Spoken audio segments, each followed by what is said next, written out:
Senhores telespectadores, no nosso último programa eu tinha prometido que ia contar uma história esquecida.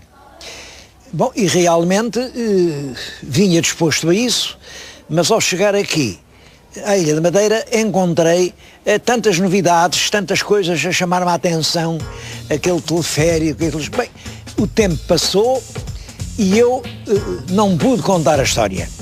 E vou hoje tentar contá-la. É uma história de um livro e de uma personalidade. O livro tenho na mão, é hoje uma verdadeira raridade bibliográfica. Eu tenho um dos raros exemplares. Eu vou ler o título, chama-se Zargueida, Descobrimento da Ilha da Madeira, poema heroico. O autor é Francisco de Paula Medina e Vasconcelos. Foi editado em 1806. Está, portanto, agora a fazer precisamente 200 anos. Tem primeiro uma dedicatória ao Conde de Vila Verde, e é uma dedicatória bastante bem escrita, mas a pessoa a quem o poeta realmente a dedicava, ao seu querido amigo José Maria Barbosa do Cais. O que tem graça é que, em seguida, vem um soneto do Bocage, que ele mandou aqui para o Funchal, para o seu amigo Medina Vasconcelos, Bocage, em que os dois últimos tercetos, bem, diz, na primeira parte diz, e com toda a razão, que o livro é um eco dos Lusíadas. E depois aqui diz que Camões, já lá no Parnaso, marcou um lugarzinho mesmo ao lado dele, Camões, para o autor deste livro. Bom, aqui Bocage enganou-se, porque o autor deste livro hoje está quase completamente esquecido. E é uma injustiça esse esquecimento. Tanto pela obra poética, que eu vou-lhes ler, é evidente que não há dois Camões. Portanto, isto, com poesia heroica, fica muitíssimo abaixo, é claro, daquelas estrofes espantosas a que a gente se habituou nos Lusíadas. Mesmo assim não é feio. Eu vou-lhes ler daqui a pouco 2 ou 3 estâncias para ficarem ao menos com uma ideia de como era a poesia heroica no princípio do século XIX. Mas foi completamente esquecido, creio que por outra razão. Nesta época, 1806, antes da Revolução Liberal, ainda era obrigatório todos os livros que se publicavam ter o imprimatur. Imprimatur era uma autorização eclesiástica para o livro poder circular. Bom, acontece que o nosso Francisco de Paula publicou o livro sem imprimatur. Este livro não foi, a publicação nunca foi autorizada. Não sei porque é que não foi autorizada. Eu desconfio. Mas, enfim, este homem, no seu tempo, era considerado um revolucionário perigoso. Era um homem perigosíssimo. Imaginem, ele era daqui, e filho aqui de pessoas importantes, foi estudar para Coimbra. Ao fim do primeiro ano, o reitor teve que o meter na cadeia. Esteve lá ano e meio, diz que dizia coisas horrorosas, imaginem, das pessoas sagradas, da rainha e do rei. Bom, a rainha era a Carlota Joaquina, sei lá o que é que ele diria. E o rei era o pobre Dom João VI. A verdade é que não o deixaram acabar o curso, ainda ser matriculado em grego, mas ele só gostava era de ler versos, de romances, de ler coisas. Teve que voltar para a Madeira e, portanto, não se formou. Mas aqui na Madeira, como era um rapaz muito culto, fizeram notário. Era aqui o notário na Ilha da Madeira. Vivia ali ao pé da Sé. E depois, em 1821, ele concorreu a um lugar de mestre de gramática grega e latina. Era, portanto, professor de humanidades. Ele só sei que concorreu. Sei que houve um outro concorrente, João de Betancourt, e não sei quem é que ganhou o lugar. Isto em 1821. Reparem, o senhor telespectador, é claro, não está muito dado às coisas da história, mas reparem, 1821 é um ano antes da Revolução Liberal. A Revolução Liberal é em 22. Começa no Porto e propaga-se rapidamente em Lisboa, e é em Lisboa que dizem, pronto, agora quem é soberano não é o rei, é o Congresso dos Representantes do Povo, há uma Constituição, a Sagrada Constituição, há uma revolução completa. Isto escandalizou muita gente. Então agora o soberano é o povo. Bom, aqui na Madeira, o capitão-general e tal, qual história? Aqui não queremos revoluções. Mas veio o nosso Francisco de Paula e com um irmão que era cônego e era Dião aqui na Sé Catedral, fazem uma revolução, ele e mais 23 amigos, e proclamam o liberalismo na Ilha da Madeira também em 1822. Durante esse tempo, 1822 até 23, a Madeira é também, tem um parlamento, tem deputados, eles querem fazer, estão a preparar tudo isso. Só que o liberalismo foi sol de pouca dura. Como sabem, a Revolução veio, enfim, colidir com os interesses instalados, com as maneiras de pensar de muita gente, e logo no ano seguinte, em 23, há a Vila Francada, acaba o liberalismo, acaba a Constituição, os deputados são todos mandados embora e voltamos à monarquia absoluta. E aqui na Madeira? Aqui, enfim, continuou, mas lá do reino mandaram uma alçada de juízes muito severos, e os juízes julgaram todos esses provocadores que se tinham atrevido a proclamar o liberalismo na Madeira. Claro que foram julgadas 24 pessoas, claro que quem apanhou a pena mais pesada foi o nosso poeta, foi o Francisco de Paula. Apanhou 8 anos de degredo na costa da África. Bom, o irmão, o Dião da Sete, também foi condenado, mas como era clérigo, enfim, não foi para a África.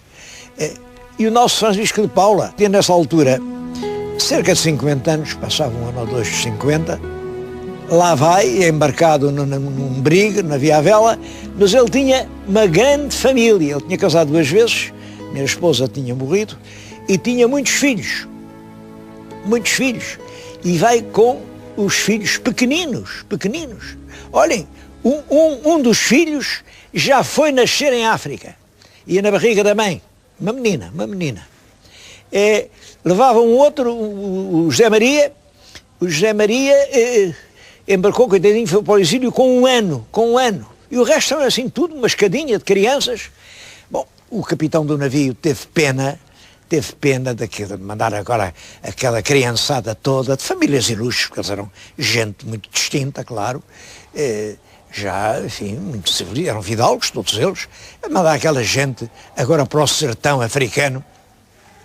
De maneira que o comandante só fazer uma coisa, quando chega ali às ilhas de Cabo Verde, a Santiago, em Santiago disse, bom, o navio não está em condições de navegar mais, fica aqui e eu vou desembarcar esta gente toda.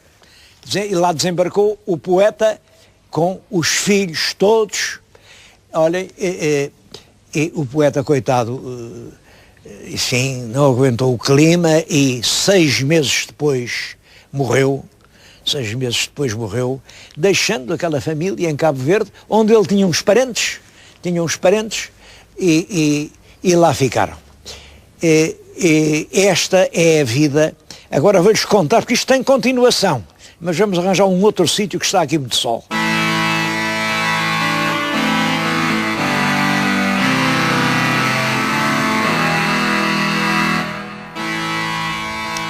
Eu fugi do sol e não cheguei a explicar-lhes o que eram aqueles grandes arcos góticos que se viam atrás de mim.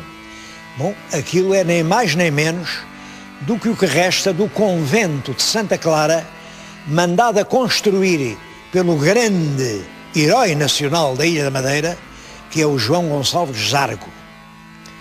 Zarco vem para aqui, é um cavaleiro da África, pobre, um homem muito valente, a quem o rei devia serviços, e ele mandou para aqui com alguns homens para povoar de novo uma ilha que não tinha ninguém.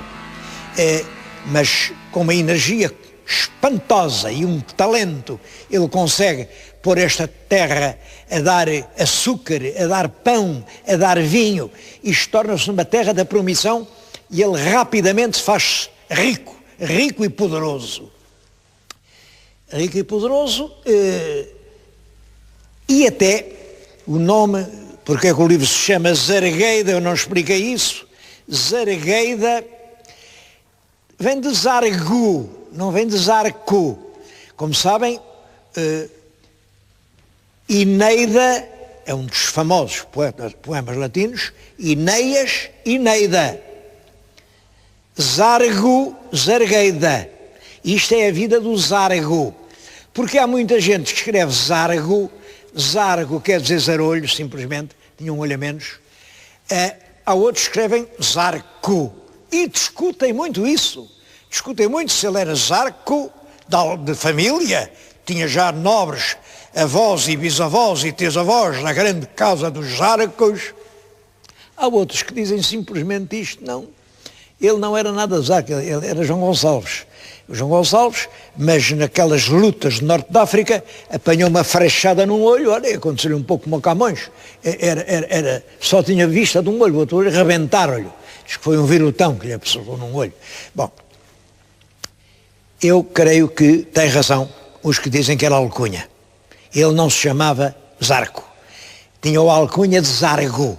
E é uma prova que me parece absolutamente definitiva. Ele era homem do povo, como eu lhes disse, um cavaleiro da África. Os cavaleiros da África eram valentes homens que em África, na luta, na defesa das praças africanas, se revelavam de grande valentia, e que de peões de gente do pé passavam a cavaleiros, os cavaleiros da África. Devo dizer que tanto a Madeira como os Açores foram em grande parte povoadas por cavaleiros da África. Eles não eram africanos, não pensem isso, eram portugueses vindos do reino que se nobilitavam, que se ilustravam, e a quem o rei dava o título de cavaleiro. Zarco era um cavaleiro da África. Eu disse Zarco, Zargo, cavaleiro da África, com a alcunha de Zarco por não ter aquele olho, claro. E é por isso que o livro se chama Zargueida e não Zarqueida. Zargueida porque ele era Zargo. Mas porquê é que eu digo que é evidente isto? Por uma razão. É que realmente ele prestou tão grandes serviços que a certa altura o rei Dom Afonso V, essa altura é exatamente em 1460, olhem, é o ano em que morre o infante Dom Henrique. O rei Dom Afonso V mandou fazê-lo nobre, mandou acrescentá-lo ao número dos homens da nobreza. E nesse documento dá-lhe um nome, chama-lhe João Gonçalves da Câmara de Lobos. Câmara de Lobos, porque ele quando chegou aqui à ilha, claro, não tinha casa, nem choça. Devo dizer que quando a ilha foi descoberta não tinha hotéis de 5 estrelas. Agora é uma maravilha. Isto é realmente um recheio de tesouros. Naquela altura não havia. Não havia choupanas, não havia um telheiro, não havia nada. Portanto, ele ao chegar com os seus companheiros, albergou-se numa gruta, câmara, quer dizer, espaço fechado. Era uma gruta, uma câmara, mas ele meteu-se lá e de a pouco começaram a aparecer lobos marinhos. Lobos marinhos ainda há, eu ainda nunca vi nenhum, mas ainda há aqui nestes mares raros exemplares de lobos marinhos. E ele, coitado, assim um pouco por humor, disse, bom, sim senhor, eu agora já tenho uma terra, olha, sou o João Gonçalves da Câmara dos Lobos. E é esse nome que o rei lhe dá, João Gonçalves da Câmara de Lobos. Há vários documentos ainda com esse nome, dados ao Zargo, mas o rei não lhe chama Zargo nem Zarco, porque um rei não trata um homem pelo seu alcunha, só pelo seu nome, e é só João Gonçalves. E o resto é Câmara de Lobos, que o próprio Zargo tinha acrescentado ao seu nome. É claro que os filhos já não gostaram dessa história. Até o pai, tão fidalgo, tão importante, a dormir lá num buraco misturado com aqueles animais marinhos. Não. E começaram só a assinar Câmara. João Gonçalves da Câmara, Simão Gonçalves da Câmara, porque câmaras havia famílias ilustres em Portugal. E eles queriam parecer que era dessas famílias que descendiam.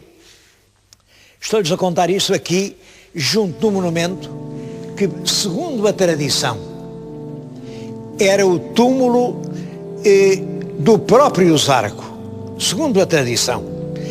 Há aqui uma inscrição que não diz isso, diz que é túmulo de uma das filhas do Zarco. O Zarco teve várias filhas e não havia aqui fidalgos para as casarem, era tudo gente do povo, e ele escreve ao rei a dizer: eu agora sou fidalgo, portanto as minhas filhas são fidalgas, mande-me lá 4 fidalgos para eu casar as minhas filhas. E o rei mandou 4 fidalgos, rapazes que eram filhos segundos ou filhos terceiros, portanto eram fidalgos, mas eram pobres, e casaram com as filhas do Zarco. E essa é a origem da grande nobreza da Madeira. Mas eu quero-lhes ler algumas estâncias da Zargueida para o meu querido telespectador ficar com uma ideia do que é o livro, porque há quem diga o livro não presta. Eu devo dizer, o livro hoje é uma raridade por uma razão. Nesta altura era obrigatória a licença do Santo Ofício, a licença inquisitorial. E ele, que era maçom, não fez o livro sem licença. Portanto, era um livro clandestino, um livro subversivo, um livro ilegal, e daí o livro deve ter sido queimado. Raríssimos exemplares, e eu vou ali a um sítio mais bonito, mais florido, mais de acordo com o que ele diz aqui, ler-lhes algumas instâncias.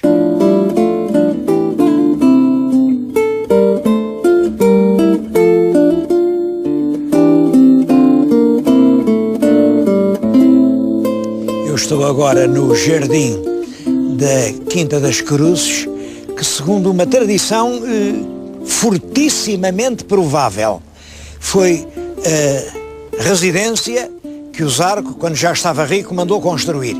Aqui está a casa onde ele, é claro, muito transformada, onde o primeiro capitão donatário estabeleceu os seus passos e, 2 passos abaixo, o convento onde ele tinha as filhas. E é um lugar bonito, reparem, vou-lhes ler agora algumas estâncias da Zargueida. No canto quinto, ele descreve as belezas da ilha, as florestas, o trinar dos pássaros. Diz que aqui não há leões nem feras, o que há é aves a chilrear em cada ramo. E depois insiste muito em que nas montanhas há grandes grutas. E o que ele agora nos vai dizer é o que acontece nessas grutas. Se o senhor telespectador tem paciência para ouvir uma página de literatura dos fins do século XVIII, princípio do século XIX, ouça isto. Isto, é claro, está num poema heroico, mas é mais probirótico do que probiróico, claro, embora seja um erotismo, enfim, de rendas e de seda. Aqui não há nada que uma senhora não possa ouvir. Mas reparem como este homem maneja com habilidade a palavra. Ele está a falar, portanto, nas grandes grutas nas montanhas. E o que é que aconteceu nessas grutas? Quantas vezes nos resquícios delas sacrifícios a amor farão prestantes as formosas, terníssimas donzelas nos meigos braços dos fiéis amantes. Quantas vezes, tecendo-lhes capelas de flores mais minhosas e flagrantes, consumirão ali ligeiras horas as engraçadas, simples pastoras. Quantas vezes, em rústicos passeios, verás as insulanas carinhosas ornando ledas os nevados seios de verdes mirtos, de purpúreas rosas. Quantas vezes, por mágicos rodeios, mais de amor que de águas sequiosas, as verás com os amantes, pelos montes, descendo a buscar sombrias fontes. Oh, que famintos beijos mutuamente se darão entre a florida verdura, mergulhando de amor a chama ardente em mares de meiguice e de ternura. Que afagos e carinhos docemente verás, com iras honestas misturada, sobre leitos de relva guarnecida, da natureza pela mão vestida. É claro que isto, e vem um eco tardio de Camões, e Camões há só um. Em todo o caso, é uma injustiça que este livro seja tão completamente esquecido. Estes são os Lusíadas da Ilha da Madeira.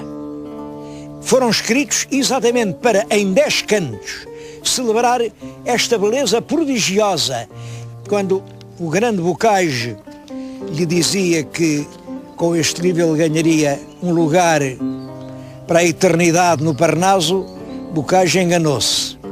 Mas também não era de esperar que 200 anos o livro esteja tão completamente esquecido que pouquíssimos portugueses tenham alguma vez ouvido falar dele.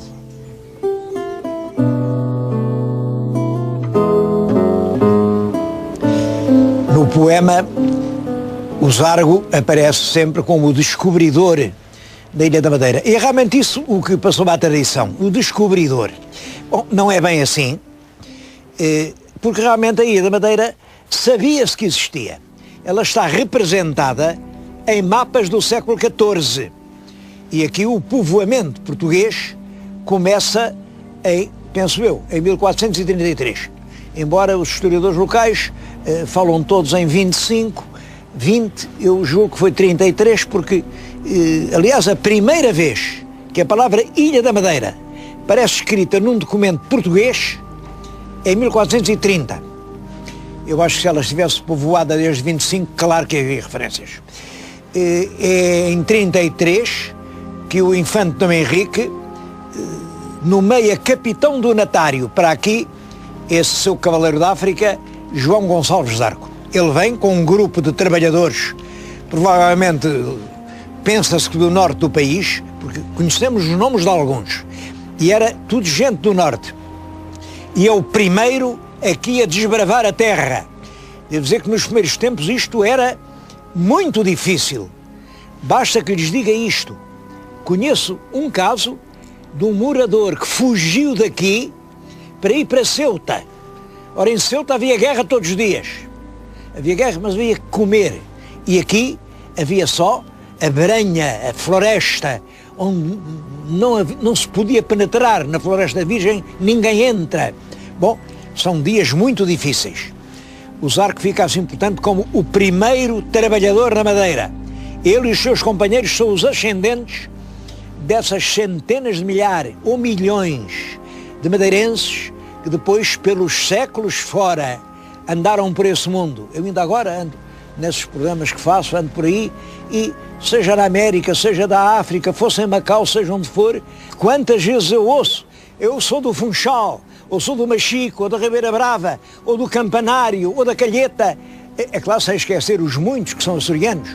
É gente destes arquipélagos atlânticos que povoou o mundo e continua a ser considerada pela sua capacidade de trabalho, pela sua honradez, porque o madeirense, este ilhéu, é realmente um tipo de homem marcado pela energia física e pelo aprumo moral.